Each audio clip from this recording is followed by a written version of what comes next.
Ito, papauwi na tayo. Tapos na naman yung day off natin at bukas ay trabaho na naman. Akala ko yung mga punong kahoy na tinanim nila, 3 row, hindi lang pala.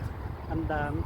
Kaya ito lang sabi ko, titignan natin after a month, after a year, kung gaano kabilis lumaki, kung andito pa tayo. So, itong bansang Kuwait na to ay naging parte na ng buhay ko dahil na rin ako dito ngayon. 20 years by July ngayon 2025. So maraming salamat sa aking kumpanya sa bansang Kuwait dahil dito nagkaroon ako ng trabaho. Pag lumaki yung mga punong kahoy na yan, ang ganda dito, mas lalong gumanda pa. Maganda na, mas lalong gumanda pa kasi magkakaroon na ng mga shade o silong. Yan yung mga tanim nilang punong kahoy. Yan. Punta ka dyan. Hanggang dun yan. Ang haba. Kaya pag lumaki to, sigurado magiging maganda. Mas maganda pa.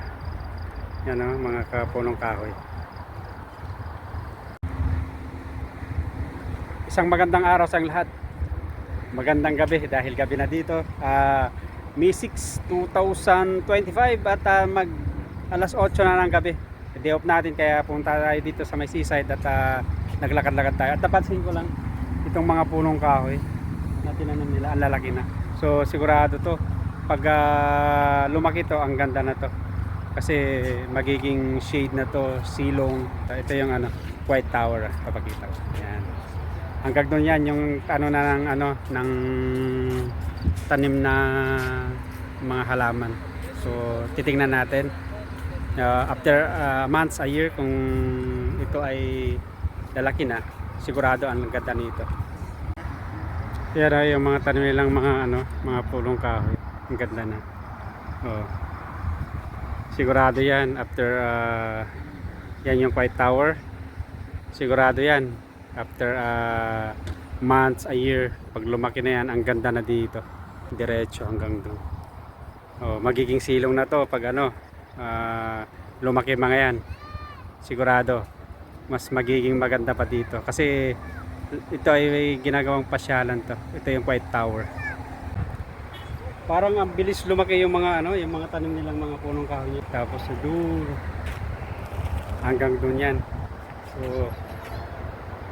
yan sa may White Tower. So pag lumaki yung punong kahoy na yan, sigurado mas maging maganda pa to. Kuha nga natin dito sa taas. Hanggang doon yan, yung tanim na punong kahoy, papunta yan doon diretso. So sigurado to pag lumaki talaga, ang ganda na to. At yan na yung White Tower. So sigurado to pag lumaki tong mga tanim nilang mga punong kahoy, ang gaganda yan. Mas magiging maganda pa dito. May silong na. Magiging maganda, mas maganda pa yung attraction pag may na. Yan. Ang bilis lumaki yung mga punong kahoy na yan.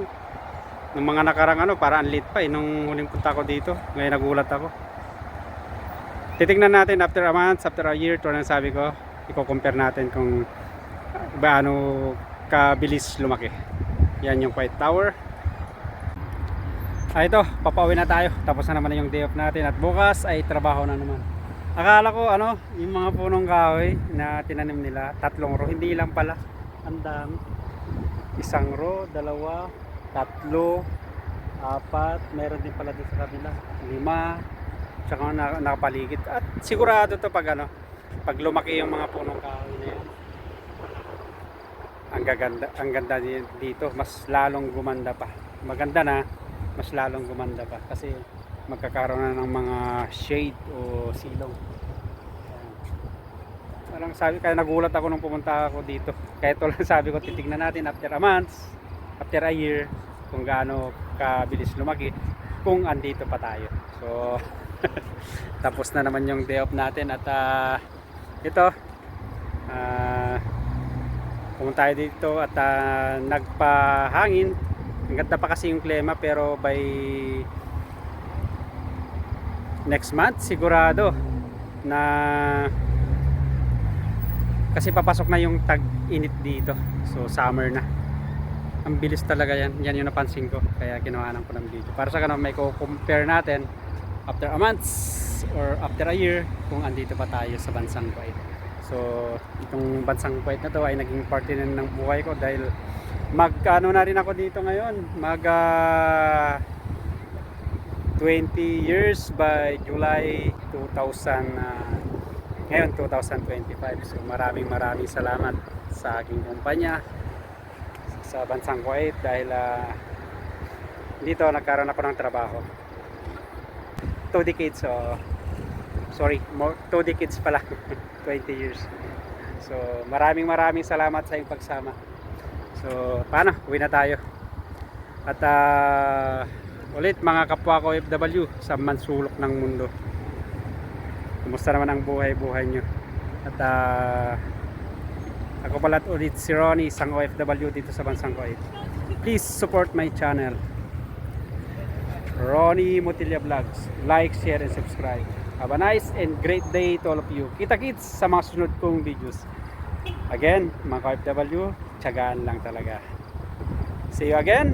Have a great day to all of you.